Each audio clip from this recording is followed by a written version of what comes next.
자, 오늘 말씀드릴 거는 여러분들 아마 절에 다니시는 분들은 누구나 한 번씩 들어보셨을 것 같은 자등명 법등명 이야기를 해드릴 거예요. 부처님의 가르침 중에서 가장 널리 알려진 이야기 중에 하나라고 생각을 합니다. 그런데 대부분 이게 이제 착각 속에서 잘못 이해되고 있는 이야기예요. 그래서 유언이다 뭐 이렇게 알고 있는 분들도 굉장히 많습니다. 저게 부처님 마지막 유언 아닙니까? 뭐 이렇게, 그리고 실제로 스님들 중에서 그렇게 법문하시는 분들 많아요. 근데 택도 없는 얘기고요. 부처님 돌아가시기 3개월 전 얘기입니다. 3개월 전 얘기. 전혀 시점도 안 맞고 전혀 관련 없는 이야기. 그리고 저 이야기가 나오게 된 배경, 그리고 저게 대표전 번역이 잘못됐다라고 지적받는 이야기 부분 중에 하나인데 왜 저런 이야기들이 있는지에 대해서, 그리고 부처님 돌아가시기 3개월 전부터는요 기록이 굉장히 자세히 남아 있습니다. 그래서 8종의 열반경이라 그래서요 8종류에 의해서 아주 정리가 깔끔하게 잘 되어 있습니다. 비슷비슷한 게 8종류나 있어요. 물론 뭐 8종류가 다 완질은 아니고 일부만 남은 것도 있어요. 하지만 뭐 장암, 유행경, 그 다음에 반니원경, 니원경, 열반경, 대반열반경 뭐 할 거 없이 총 8종류 세트에서 이거를 거의 비슷한 얘기를 하고 있어서 딱 대조해 보면 거의 동선이 그대로 나올 정도로 뚜렷합니다. 이유는 뭐냐면 부처님의 열반이야말로 진정한 깨달음이라고 생각해서 그 부분에 대한 기록은 자세하게 남겨놓은 거예요. 초기 불교에서부터 있었던 내용인 거예요. 그래서 가장 오리지널한 부분 중에 하나를 얘기할 거고, 거기에 이제 어디서부터 시작되냐면 이야기는 바이샬리에서부터 시작이 됩니다. 그러니까 우리가 지금까지 부처님 이야기들을 좀 해왔고 중간에서 이제 중요한 이야기들을 했고, 이제 부처님께서 돌아가시는 이야기, 그 다음에 이제 교단사로 넘어가게 되는 거거든요. 그래서 그런 이야기들을 좀 나갈 겁니다. 그래서 맨 마지막에 저기서 이제 안거에 드시는데 3개월 동안 안거에 딱 드시는데 그때 몸이 굉장히 많이 안 좋으셨대요. 저 법등명 자등명이 나오는 이제 스토리예요. 몸이 안 좋으셨대. 근데 당신이 명상을 해서 기적같이 몸을 회복했대요. 사실 그때 부처님이 수명이 끝났습니다. 수명이 끝났습니다. 이제 그렇게 되는 거거든요. 스토리는. 그래서 그랬더니 이렇게 몸을 딱 회복하니까 옆에 있었던 아난이, 시자인 아난이 뭐라고 얘기를 하냐면, 저는 부처님께서 돌아가시지 않을 거를 알고 있습니다. 이렇게 얘기를 해요. 그러니까 부처님이 너가 어떻게 나를 아느냐. 그 당시 아난은 수다원이고, 아라한의 계의가 4가지가 있거든요. 수다함, 수다원, 사다함, 아나함, 아라한. 부처님은 이제 아라한인 거예요. 어떻게 바둑 일단이 9단의 수를 읽을 수 있냐? 그게 가능하냐? 라고 하면서 부처님께서 너는 어떻게 알았느냐? 이렇게 물어보세요. 너 판단 근거는 뭐였냐? 라고 했더니 아난이 뭐라 그러냐면 부처님께서는 교단의 후계자에 대한 언급을 안 하셨습니다. 그 얘기는 아직 하실 말씀이 있다는 얘기고 아직 돌아가시지 않을 거라고 생각을 했습니다. 저는 그것 때문에 그렇게 판단했습니다. 이렇게 얘기해요. 그랬더니 부처님께서는 교단에는 후계자가 없다 라고 말하면서 이 얘기를 하시는 거예요. 자등명 법등명이란 스스로를 등불로 삼고 그 다음에 진리를 등불로 삼아라, 가르침을 등불로 삼아라. 그렇게 해서 네가 완성돼 가는 것. 우리가 지난 시간에 그런 얘기 했잖아요. 불교의 가장 큰 특징 중에 하나가 자기의 완성. 그 다음에 여기서도 지금 나타나는 거죠. 부처님을 믿어라 뭐 이런 게 아니고 그 합리적 가르침을 통해서 네가 자유롭게 되고 깨달음을 얻으면 그걸로 충분하다. 그리고 더 앞거는 자가 앞에 나오는 거예요. 자가. 진리보다 내가 더 중심인 거예요. 그래서 처음에 제가 저 기록을 봤을 때 저게 법이 앞에 나오고 자가 뒤에 나와야 되는 거 아닌가? 그래서 진리라는 게 기준으로 쓰고 내가 거기에 맞춰가야 되는 게 아닌가라는 생각을 했는데 불교는 그렇지 않아요. 그게 아니고 법이라고 하는 가르침, 그 다음에 진리라고 하는 것도 나에 대한 보조수단일 뿐인 거예요. 그래서 진정한 자유 속에는 깨침도 들지 않는다는 거거든요. 부처님이 만약에 사리불이 살아계셨으면, 저 당시에 사리불이 살아계셨으면 사리불을 후계자로 지목했을 확률도 상당히 높아요. 상당히 높아요. 그런데 실제로 사리불은 저때 돌아가셨고 마땅한 카드가 없었어요, 교단에. 그래서 모든 교단에는 어떠한 책임자가 있는 게 아니고 교단의 구성원들은 스스로 자기가 자신의 일을 알아서 한다. 그러니까 뭐라고 생각하시면 되냐면 일종의 지방자치제 같은 거예요. 지방자치제. 중앙집권제가 아니고 지방자치제. 근데 저 안하는 뭐라고 생각했냐면 공화제에서 어떤 리더가 있을 거야. 그러니까는 교황제 같은 걸 생각을 했다고요. 천주교의 교황제 같은 거. 그런 식으로 가지 않겠나? 라고 판단을 했던 거니까 완전히 헛다리 잡은 거지. 그래서 부처님께서는 그런 리더는 없다. 나한테 기대하지 마라. 라고 말씀하시면서, 그러니까 여기서 기대하지 마라라고 하는 거는 그런 사람을 지목할 거라고. 기대하지 마라. 그리고 하시는 말씀이 사건은 없다. 사건이 쥔주먹이에요. 이거 악권이라고 하는데 악권. 사건이 사사로운 주먹. 그러니까 쥔주먹은 없다. 나는 모든 것을 너에게 보여줬다. 이렇게. 그래서 저게 일종의 3개월 전에 하셨다는, 그러니까 유언이 아니라는 거 한 가지 생각을 해두시고, 그리고 저게 이제 번역 문제가 나와요. 번역 문제가 저게 이제 뒷바라고 하는 저 용어에 대한 번역인데, 저게 섬도 되고 등불도 돼요. 섬도 되고 등불도 돼요. 그래서 이제 저걸 어떻게 번역할 것이냐라고 하는데, 장화암경 같은 데는 자주법주라고 번역이 돼. 이게 뭐냐면 섬이라는 뜻이에요. 이게 섬이라는 뜻이에요. 자신을 섬으로 삼고 진리를 섬으로 삼아라. 의지처로 삼아라. 이것도 내가 저런 얘기를 했다고. 저게 뭘 의미하는 거냐면 일반 섬이 아니고 저게 피난섬이라는 거예요. 피난섬. 전에도 잠깐 제가 그런 얘기를 해드렸었죠. 피난섬. 피난섬이라는 이거 내가 지어낸 말이거든. 피난섬이 뭐냐면 우기 때 비가 한 3개월 오면 인도 사람들은 고지대로 이렇게 이동해 가요. 그러니까 섬이 아니에요. 정확하게 말하면 섬은 아닌데 우기 때 3개월 동안 비가 오면 섬이 되는 거예요. 고지대가. 이해가 됩니까? 그게 피난섬이에요. 그러니까 보통 때는 그냥 다 이렇게 땅이고 이렇게 언덕배기가 있는데 3개월 동안 비가 오면 사람들이 여기가 이제 마을이에요. 예를 들어서 마을. 그러면 3개월 동안 이 사람들이 여기로 도망을 가서 사는 거예요. 그러면 3개월 동안 비가 오면서 이렇게 물이 찰람찰람 차. 그러니까 여기는 물이 안 차는 거야. 고지대로 이동해 가는 거예요. 이걸 피난섬이라고 그래요. 일반 섬하고는 다르지. 그러니까 섬이 됐다가 안 됐다가 섬인 것 같기도 하고 섬이 아닌 것 같기도 하고. 그래서 저걸 용어를 붙여야겠는데 이래서 제가 붙인 말이 피난섬이에요. 저 개념이 인도에는 있어요. 그러니까 네가 이 피난섬에 의해서 그때 생명을 이어가듯이 이거를 스스로하고 진리를 그렇게 중요하게 여겨서 의지해서 가면 너는 반드시 깨달음을 얻을 수 있다. 이렇게 얘기하신 게 원형이에요. 그런데 저게 중국으로 넘어오면 중국 사람한테는 지금 우리는 저 같은 경우는 여러분들한테 저런 개념을 얘기해도 여러분이 알아듣죠. 근데 예전에 중국 사람이나 우리 조상들이 저런 얘기를 하면 세상에 3개월 동안 비가 오는 데가 어딨냐? 이제 이런 식으로 얘기를 하는 거예요. 뭐 알지를 못하는 시절이니까. 그럼 저건 설명을 해줄 수가 없는 거예요. 그래서 등불 얘기로다가 바꿔버리는 거예요. 저걸 등불 얘기로 바꾸는 거예요. 그러니까 원래 여기에 등불이라는 뜻도 이 두 가지 뜻이 다 있어. 등이라는 뜻도 있고 섬이라는 뜻도 있는데 인도 사람들이 주로 쓰는 건 이거예요.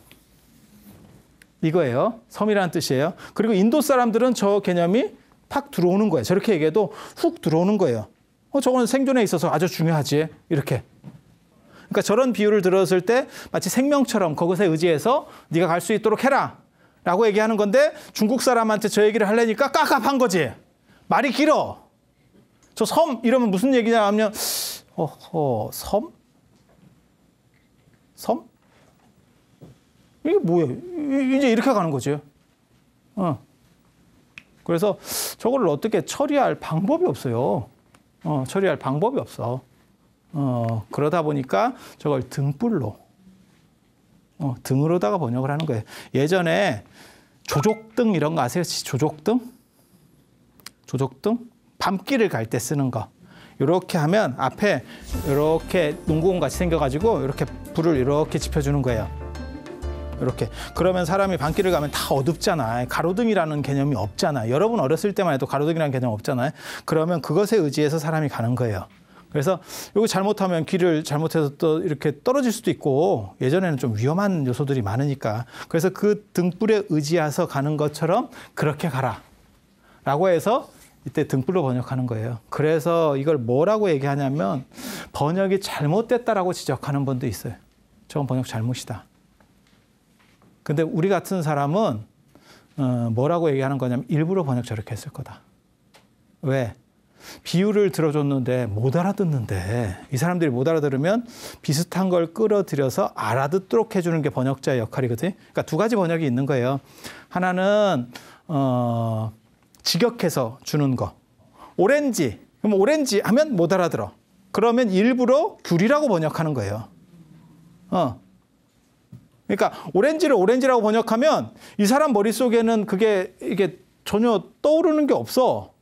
그러니까 이제 문제가 되는 거거든요. 그러니까 이제 이 사람이 알아듣게 하기 위해서 오렌지를 귤로 번역하는 거예요. 그러면 오렌지가 귤은 아니지만 그래도 알아듣는데 큰 문제는 없죠. 그래서 그렇게 치환할 것이냐, 안 그러면 그냥 오렌지는 오렌지다 이렇게 번역하는 것이 맞느냐에 대한 논점이 저기서 벌어지는 거예요. 그래서 부처님께서 저 자등명 법등명 얘기를 하시고 자주법주의 얘기를 하시고 교단의 리더는 없다. 교단의 통솔권자는 없다. 이게 굉장히 중요한 얘기입니다. 이게 나중에 부파불교, 그러니까 인도에서 많은 불교가 이렇게 여러 파들로 나뉠 수 있는 이유 중에 하나예요. 그러니까 교황이 없는 거예요. 교황은 없다. 전체 통솔자는 없다. 그리고 부처님께서 뭐라고 말씀하시냐면 나도 내가 이 전체를 이끌어 간다라고 생각한 적이 없다. 나는 너네들이 필요하다고 할 때 내가 역할들을 좀 해준 거지 군림하려고 한 적 한 번도 없다. 이렇게 말씀을 하세요. 그래서 쥔주목은 다 펴졌다. 세상에 감추어진 것은 없다. 나에게 비밀은 없다. 이렇게 얘기하세요. 그리고 나서 바이샬리를 이제 떠나는 거지. 그래서 그게 마지막 여로, 부처님의 마지막 여로. 그래서 그때 보면 뭐라고 얘기하냐면 부처님이 이렇게 탁 떠나면서 마지막으로 바이샬리 이렇게 탁 돌아봤대. 그때 비유도 멋있어요. 마치 코끼리 왕이, 큰 코끼리가 고개를 돌리듯이 이렇게 탁. 그러면서 부처님 뭐라고 아난한테 막 얘기를 하시냐면 이게 좀 감동적입니다. 내가 바이샬리를 보는 것이 이제 마지막이다. 그리고 맞다. 그 얘기를 해드려야 되는데 내가 3개월 뒤에 열반하겠다. 그 얘기도 해요. 그래서 제자들을 모아라. 제자들을 모아라. 이렇게.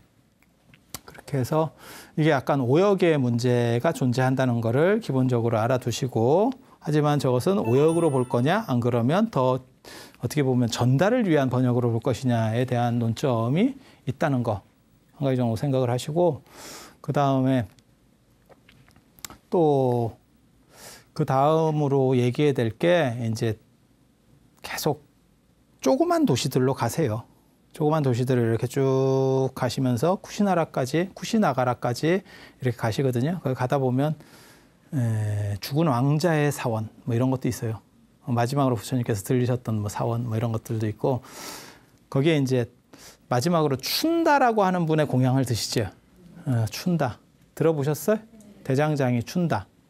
대장장이 춘다. 지금 대장장이하고 약간 다릅니다. 우리도 조선시대 때 대장장이가 뭐 했냐면 대장간만 하는 게 아니고 그냥 물건만 만드는 게 아니고 파는 것까지 같이 해요. 그러니까 디자인도 하고 만들고 팔고 그다음에 이 사람은 좀 크게 일을 했다는 거예요. 크게 일을 했다는 거예요. 그래서 뭐가 있냐면 금은방까지 같이 했대. 그러니까 대장장이가 좀 큰 대장장이야. 그래서 농기구부터 금은방, 귀금속까지 올로. 이 정도 규모를 했으면 자기가 직접 망치지는 않았을 거예요. 그래서 그 양반이 부처님에게 이제 공양청을 하는 거죠. 그래서 부처님한테 이제 음식 공양을 그 부처님이 이렇게 같이 다니는 현전 대중들, 현전 승가라고 합니다. 현전 승가의 대중들과 같이 저희 집에 오셔서 공양을 하시죠. 그때 이제 그 문제의 음식이 나옵니다. 이게 스카라마따바라고.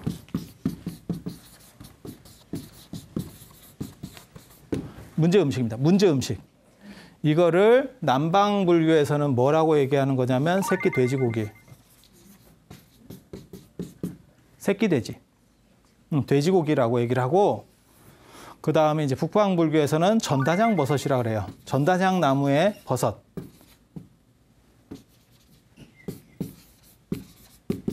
우리 이제 나무 같은 데서 이렇게 버섯 이렇게 키우잖아요. 예. 그렇게 키우는 재배한 건 아닐 거고 아마 뭐 땄겠죠. 예전에 뭐 누가 재배까지 할 정도가 되겠어요. 상황이. 그러니까 전단양 나무에서 자라는 뭐 버섯 이런 걸 가지고 이제 요리를 했더니 모기버섯 생각하면 되겠지. 예, 모기버섯이나 표고버섯 뭐 이런 거 생각하시면 되겠지.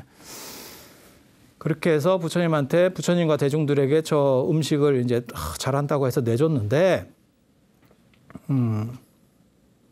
부처님이 뭐라고 말씀하시냐면 저 음식을 먹지 마라. 나를 제외하고 이 세상의 열애를 제외하고 저 음식을 먹고 소화시킬 수 있는 사람은 없다. 그러니까 아무도 먹지 마라. 이렇게. 독버섯이 들어갔대. 예, 그건 뭐 요리를 일부러 그런 게 아니고 이제 실수로 이제 독버섯이 섞였다는 거예요. 그래서 부처님 말고 제 아들은 아무도 안 먹고 그다음에 아무도 일반인도 먹지 마라. 그리고 남은 음식은 다 버려라. 그때 왜 당신은 드셨을까? 당신도 안 먹었으면 될 건데. 예? 이거 먹고 나서 굉장히 고통에 시달려요. 고통에 시달려요. 그런데 어떻게 생각하는 거냐면 저 사람이 춘다가 나에게 공양을 올릴 때는 독버섯을 먹고 고통을 받아라라고 생각을 해서 주는 게 아니고 날 죽이려고 하는 게 아니고 그냥 신심 있는 공양이잖아. 근데 잘못해서 뭐가 들어간 거잖아요. 근데 아무도 안 먹고 싹 버려라 라고 말할 수는 없었다는 거지. 그래서 이게 이제 버섯 요리냐 돼지고기 요리냐에 대한 논점이 있어요. 이걸 저는 뭐라고 해석하냐면 돼지버섯일 거다. 이 세상에 돼지버섯이 있어요. 네, 트러플, 송로버섯. 송로버섯일 거다. 저는 그렇게 추정을 하거든요. 안 그러면 이런 식으로 이상하게 너무 다른 내용으로 나갈 수가 없어요. 송로버섯이 돼지버섯이에요. 저게 왜 돼지버섯이냐면 저거를 채취하는 수단이 돼지를 가지고 채취를 해요. 프랑스나 지금도 마찬가지예요. 저 송로버섯은 위로 안 올라와요. 그러니까 이게 머리를 이렇게 디밀어야 되잖아요. 그래야 사람이 채취를 하는데 얘가 안 올라오고 그러니까 어떻게 보면 이게 부엽토? 그 부엽토 층에서 그냥 이렇게 자라다가 끝나버리는 거예요. 그래서 그건 후각으로밖에 채취가 안 된대. 그래서 돼지를 훈련시켜서 프랑스에서 지금도 그렇게 하고 있다니까요. 그렇게 해서 그걸 이제 돼지가 이렇게 해부적거리면 그걸 캐는 거예요. 그래서 그걸 돼지버섯이라고 하는 거거든. 그리고 인도 쪽에도 그게 좀 나요. 그래서 그렇게 해서 드시고 난 뒤에 이제 춘다집에서 떠나거든요. 떠난 뒤에 어떤 일이 벌어지느냐면 식중독 증세를 보입니다. 식중독 증세를 보여요. 그래서 식중독이 뭐냐면 이렇게 좀 토사. 이렇게 밑으로 많이 나오고 위로 좀 이렇게 하고 그다음에 탈수가 걸려요. 그렇게 해서 부처님이 좀 가시다가 나무에 앉아요. 근데 부처님의 마지막 여로에서 가장 재밌는 게 이제 좀 이렇게 많이 싸면 힘이 빠지니까 사람이 앉아야 돼요. 뭐 그건 여러분도 해봤잖아요. 평생에 몇 번은 그런 일이 있잖아요. 뭐 서 있기도 쉽지도 않은 상황도 있어. 이렇게 해서 뭐 하다 보니까 그래서 거기 나무에 앉아서 부처님이 뭐라고 말씀하시냐면 이게 부처님 돌아가실 때 굉장히 재밌는 대목이에요. 왜냐하면 돌아가시면서 산 사람들을 위로하고 갑니다. 보통은 죽을 때 모든 사람이 마찬가지예요. 죽을 때 산 사람이 죽어가는 사람을 위로해 주는데 부처님 일생은 반대예요. 산 사람들을 위로하고 가요. 그래서 부처님이 거기 나무 밑에 딱 앉아갖고 무슨 생각을 하셨냐면 아마 춘다가 내가 이렇게 된 걸 보고 내가 아마 몸이 안 좋아진 걸 보고 후회할 거다. 나에게 공양 올린 것을 후회할 거다. 그러니까 내가 앉아 있을 테니까 아나나 네가 가서 얘기를 해라. 춘다의 공양은 수자타의 공양과 대등하다라고. 춘다는 아마 사람 이름일 겁니다. 근데 수자타는 사람 이름이 아닐 겁니다. 부처님께서 깨달음을 얻으려고 하실 때 이제 우유죽을 드시고 우유죽을 공급받아서 깨달음을 얻으니까 이제 굉장히 복을 많이 지은 선한 여자. 아마 이런 의미일 거예요. 왜 그 당시에 부처님이 깨달음을 얻네 못 얻네 이러고 지금 앉아 계시는데 거기서 당신 이름이 뭐요? 내가 당신 이름을 기억해 주겠소. 이런 상황이 아니에요. 지금 당신 고가 석자인 상황이었다니까. 그래서 이게 아마 저런 식의 이름이 이름으로 착각된 경우일 거예요. 근데 춘다는 당신이 충분히 통제할 수 있는 그런 상황이었기 때문에 아마 사람 이름이 맞을 겁니다. 그래서 저거는 그냥 별명이라고 보시면 돼요. 착한 일 한 여자. 뭐 우리식으로 말하면 뭐 이쁜 여자, 좋은 일 한 여자. 뭐 이런 의미라고 생각하시면 돼요. 그래서 수자타의 우유 공양을 드시고 부처님께서 깨달음을 얻으신 것처럼 춘다의 마지막 공양을 드시고 부처님이 열반에 드신다라고 하는 거를 생각했을 때 이 둘의 공양 가치는 대등하다. 그래서 춘다를 위로해 줘라. 그렇게 해서 아난에게 얘기하니까 아난이 실제로 춘다집으로 다시 갑니다. 가보니까 춘다가 코를 빠뜨리고 있더래. 내가 괜히 오지랖 넓은 짓을 해서 문제를 더 일으킨 게 아닌가. 나는 부처님을 존중해서 이렇게 했는데 결국 현전승가 다른 스님들은 다 공양도 못하게 됐고 그 다음에 부처님도 저걸 드시고 몸이 좀 안 좋아지신 거예요. 그러니까 이제 후회하는 마음이 나. 괜히 했네. 이거 내가 굳이 안 나대는 건데 이거 뭐하러 나대서 돈 들이고 이게 욕먹는 상황 딱 제일 짜증나는 구조가 그거잖아요. 돈 들이고 욕먹기. 그런 상황에서 후회를 하고 있더래. 근데 아난이 와서 그 얘기를 해주니까 이 사람이 마음이 풀린 거예요. 그래서 굉장히 기뻐하더라. 라고 하는 대목이 나와요. 굉장히 재밌죠. 왜? 당신이 몸이 아파도 한 사람 한 사람 거꾸로 배려를 해주고 있는 거예요. 배려를 해주는 거예요. 그 다음에 이제 두 번째 나오는 스토리가 뭐가 있냐면 탈수가 자꾸 일어나니까 목이 마려운 거예요. 당신이. 그래서 아난한테 아난아 저쪽 강에 가서 물을 떠다 달라. 이런 얘기를 해요. 바루에. 근데 아난이 딱 보니까 좀 전에 상인들이 수레를 끌고 강을 건넜대. 그래서 강바닥이 뒤집어졌다는 거예요. 강바닥이 뒤집어졌다라고 하는 건 물이 흐렸다는 얘기예요. 흐려졌다는 얘기예요. 그래서 막 물이 안 좋아. 그러니까 아난이 뭐라 그랬냐면 부처님 지금 상인들이 마차를 끌고 건넌 지가 얼마 안 돼서 물을 지금 드실 수가 없습니다. 조금만 기다리셔서 물이 안정되면 가라앉으면 그때 떠다 드리겠습니다. 라고 얘기하니까 부처님께서 아난아 내가 지금 목이 마르다. 물을 떠다 줬으면 좋겠다. 또 이렇게 얘기를 해요. 그러니까 아난이 또 얘기를 합니다. 지금은 물들 상황이 아닙니다. 지금 정수기가 없습니다. 여기 지금 상황이 그런 거 아닙니다. 이렇게 딱 얘기하니까 부처님께서 목이 많이 마르셨는가 봐. 그래서 뭐라고 얘기하냐면 다시 한번 얘기를 해요. 지금 가서 물을 떠다 줬으면 좋겠다. 그러니까 아난이 이게 불교 경전에 똑같아요. 스토리가. 뭐가 똑같냐면 세 번째는 못 거슬러.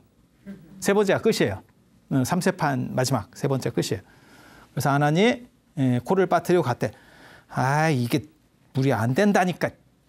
상황이 참 안 되는 상황인데 이랬는데 굉장히 재밌는 얘기예요. 바루를 강물에다가 이렇게 넣으니까 시냇물에다가 이렇게 딱 넣으니까 그 강이 지금도 있어요. 근데 강은 아니고 그냥 조그만 시내 같은 정도라고 보시면 돼요. 넣으니까 갑자기 그 바루에 닿는 물만 깨끗해졌대.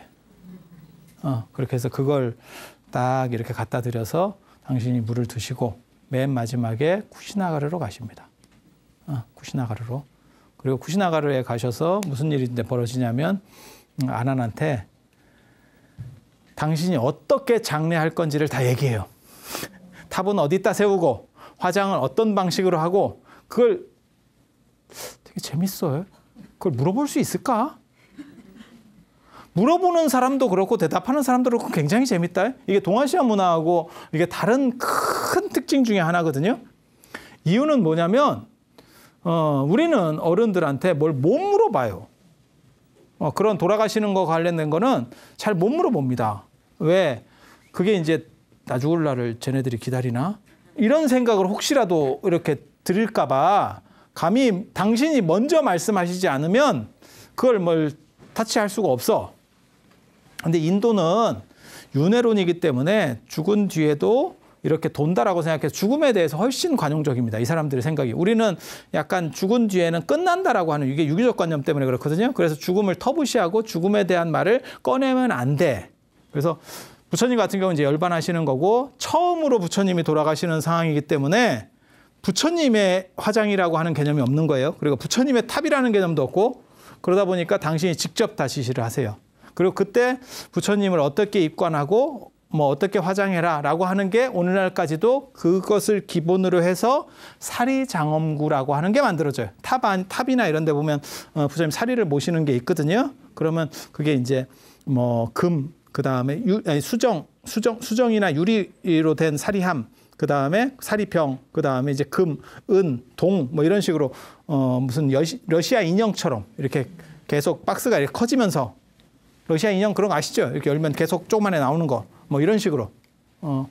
그래서 부처님 돌아가시면 그런 식으로 입관을 해서 거기다가 화장을 해라 라고 하는 문화를 당시 스스로 말씀을 하셔요. 그리고 탑은 저작거리 한가운데 세워라. 마치 이거 굉장히 중요한 구절이에요. 그래서 절은 민가에서 멀거나 가깝지 않은 곳. 그건 방사건도에 나오는 거고, 절은 마을에서 너무 멀거나 가깝지 않은 곳. 그러니까 마을의 외곽 쪽이라고 하는 게 정확하게 있고, 탑은 사거리 한가운데. 사거리 한가운데. 이렇게. 왜 사거리 한가운데에 되느냐? 그래야 많은 사람들이 탑을 보면서 붓다를 생각한다. 부처님을 생각한다. 그리고 스님들은 절에서 수행을 하면 되고 탑에 대해서는 신경 쓰지 마라. 탑의 관리는 신도들이 할 거다. 이게 이제 나중에 대승불교가 성립될 때 중요한 배경 중에 하나로 작동을 해요. 나중에 또 이어지는 얘기라서 미리 좀 해드리는 거고, 그 다음에 쿠시나가르로 가셔서 이제 이게 마지막 돌아가시는 대목이에요.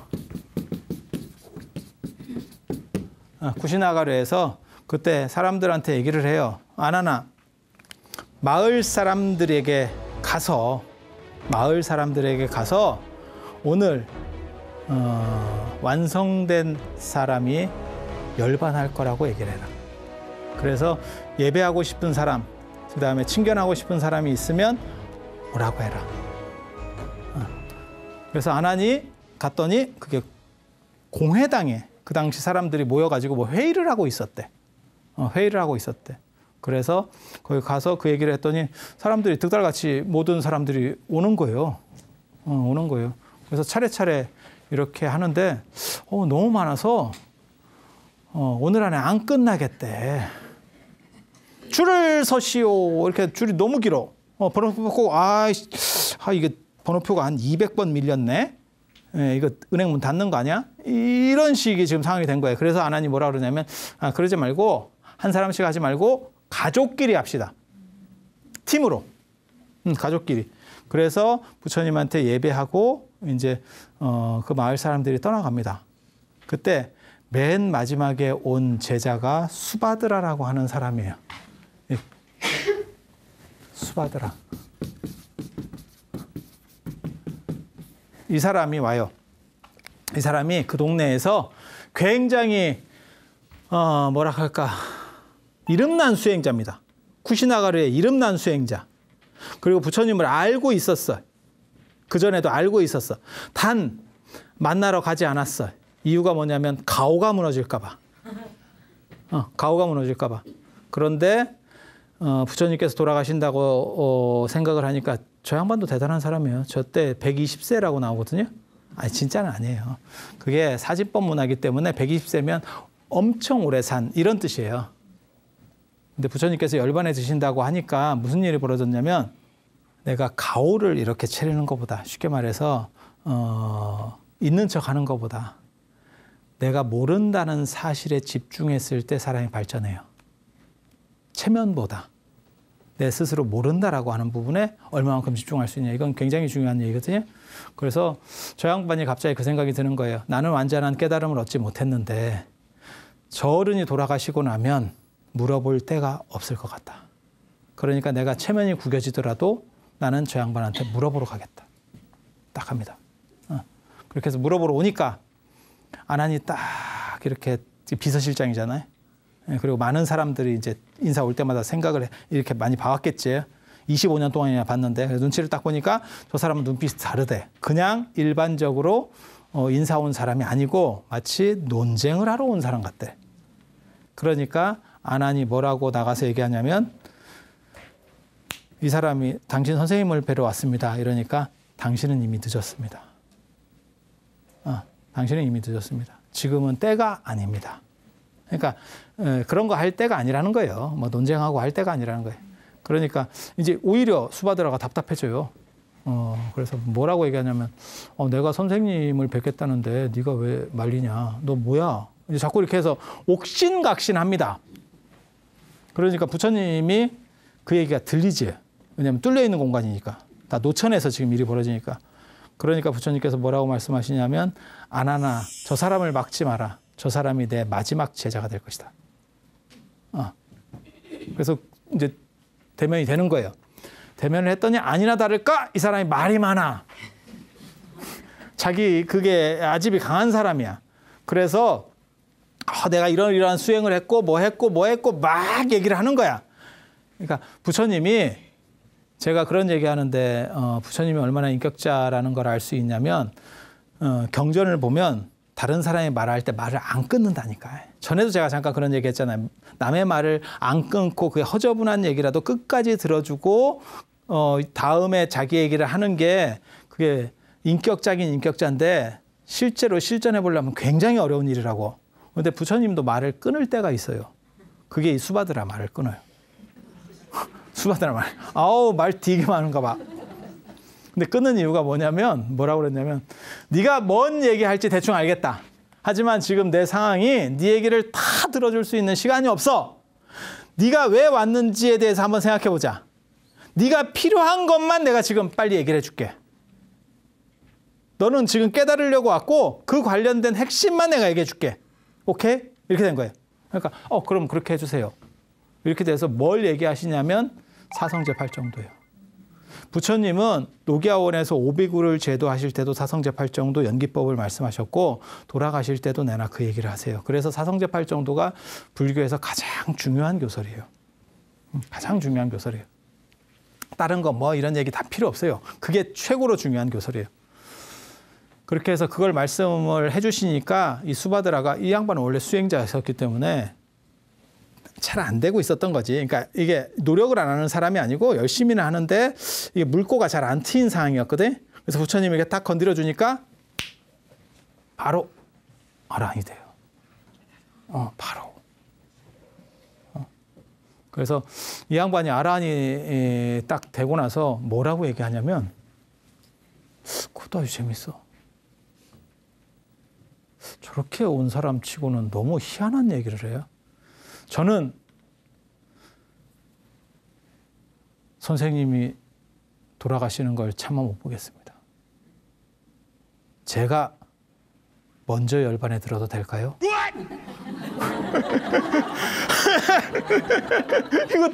이거 뭐요 이거? 그렇게 하니까 부처님이 뭐라고 말씀하셨는지 알아요? 이게 참 그렇다. 오래되지도 않아놓고 갑자기 충성심이 막 그렇게 생기는가 봐. 그러니까 네 뜻이 그러면 그렇게 해라. 그러니까 선생님은 제자가 죽는 거를 이제 보는 거고 제자는 이제 선생님 죽는 건 못 보겠다는 거예요.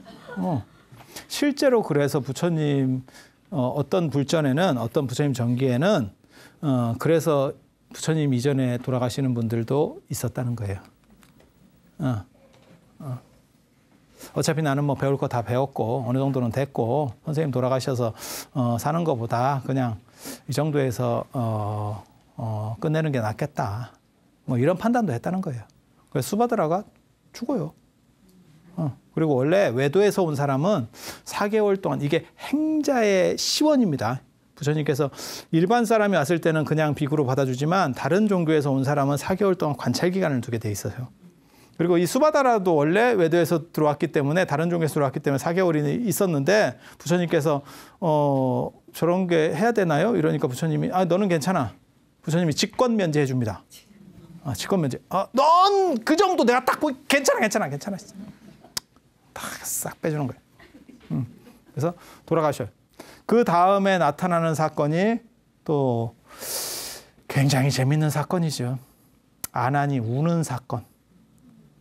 아난이 막 찔찔 짭니다. 이 부처님께서 이렇게 두 나무 아래에서 돌아가시거든요. 이게 사라수. 부처님 언제 돌아가셨는지 아세요? 부처님 언제 돌아가셨죠? 2월 15일. 2월 15일. 우리 달력에 그렇게 나와요. 절 달력에 그렇게 나와. 근데 이게 아니라고 저는 생각하거든요. 왜 나무 두 그루 사이에서 돌아가셨냐면 여기에 해먹을 쓴 거예요. 그래서 사라쌍수 사이라는 게 해먹 문제입니다. 해먹이 뭔지 아시죠? 그물침대. 예, 그래서 초기경전에 보면 승상이라고 하는 게 새끼줄로 된 평상. 그게 해먹이거든요. 요즘으로 말하면 해먹. 해먹. 그리고 2월 15일에 쿠시나가라에서는 해먹 쓸 정도의 날씨가 안 돼요. 추워. 한마디로 얘기해서. 그래서 아마 부처님 돌아가신 때가 2월이 아니었을 거다. 저는 그렇게 추정을 하거든요. 그리고 저 사라쌍수에 꽃이 폈다라고 하는 것도 그와 연결해서 아마 볼 수 있을 거다. 그러니까 약간 더운 정도니까 해먹을 쓰거든요. 추우면 해먹 안 씁니다. 그래서 이게 해먹과 관련된 문제거든요. 근데 아난이 저쪽에 가서 또 질질 짜고 있더래. 그래서 왜 짜는지 아세요? 진짜 이거 재밌는 거다. 인도 저기 쿠시나가라에 가면 실제로 그 사원 안에도 울고 있는 아난 상이 있어요. 그런데 그 우는 게 부처님이 돌아가셔서 우는 게 아니고 내가 서러워서 그래. 내가 부처님을 25년이나 모셨는데 깨달음을 지금 못 얻었는데 이 어른이 돌아가시고 나면 나는 어떻게 할까? 이래가지고 울고 있더라는 거예요. 이게 동아시아하고는 굉장히 많이 다른 문화예요. 개인주의 문화예요. 인도는 개인주의 문화. 그러니까 어떻게 보면 가족 혈연으로 보면 사촌형이고 그다음에 이렇게 출가해서는 당신 스승인데도 그게 슬픈 게 아니야. 내가 어떻게 할까? 큰일 났네. 지금 가뜩이나 따라 댕길 때도 안 됐는데 아나는 수다원이었거든. 그러니까 부처님이 또 그걸 우는 걸 보니까 퍼뜩 알겠더래. 그래서 아난에게 무슨 얘기를 했냐면 너는 내가 열반하고 난 뒤에 반드시 얼마 지나지 않아서 깨달음을 얻는다. 그러니까 걱정하지 말고 두려워하지 마라. 그랬더니 아난의 기분이 풀렸대. 그래서 다 위로해줘요. 이렇게 다 위로해줘. 다 위로해주고 마지막으로 부처님께서 하시는 말씀이 뭐냐면 제자들을 다 이렇게 모이라고 해서 질문해라. 질문해라. 그때 내가 열반에 들고 나서 그때 부처님이 계실 때 물어볼 걸이라고 후회하지 말고 지금 질문해라. 그랬더니 아무도 질문하는 사람이 없더래.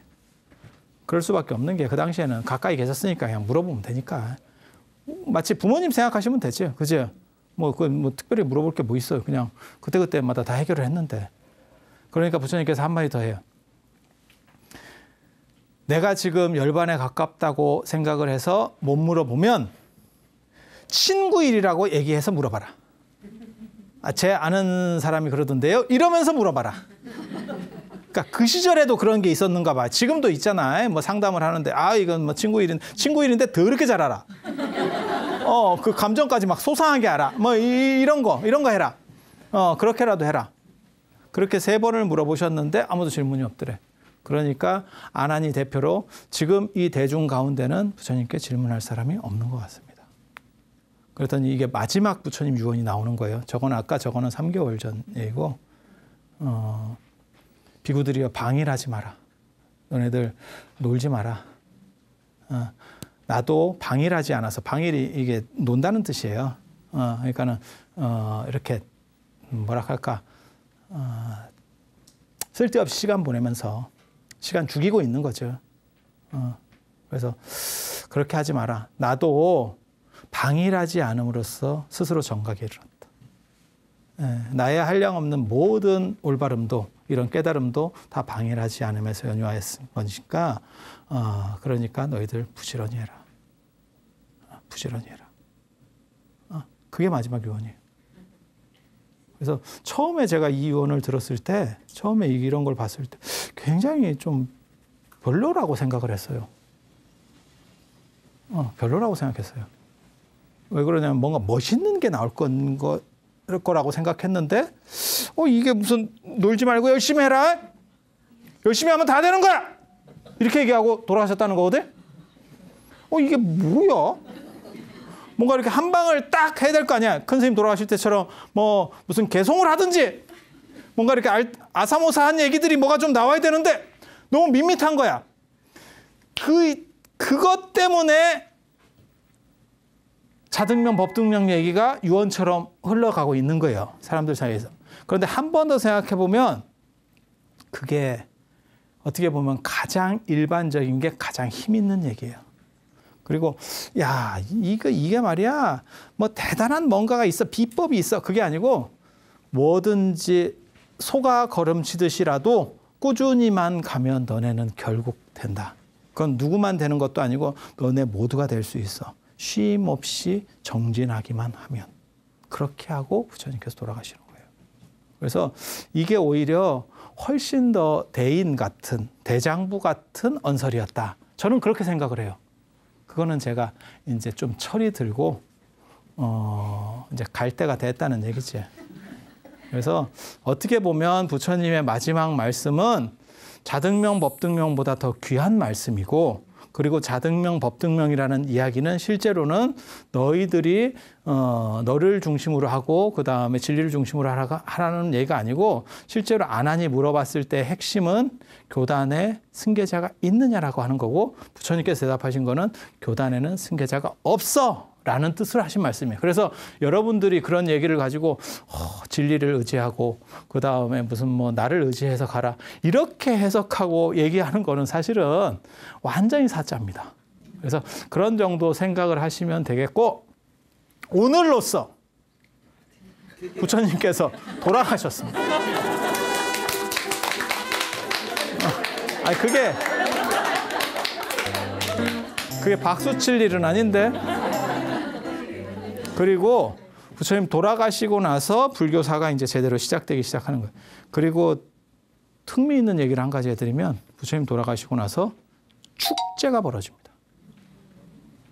슬프게 우는 게 아니고 축제가 벌어집니다. 또 진기한 스토리가 기다리고 있다라고 하는 밑밥입니다. 밑밥입니다. 그래서 그런 이야기들은 또 다음 시간에 이어서 해드리도록 하겠습니다. 자, 감사합니다.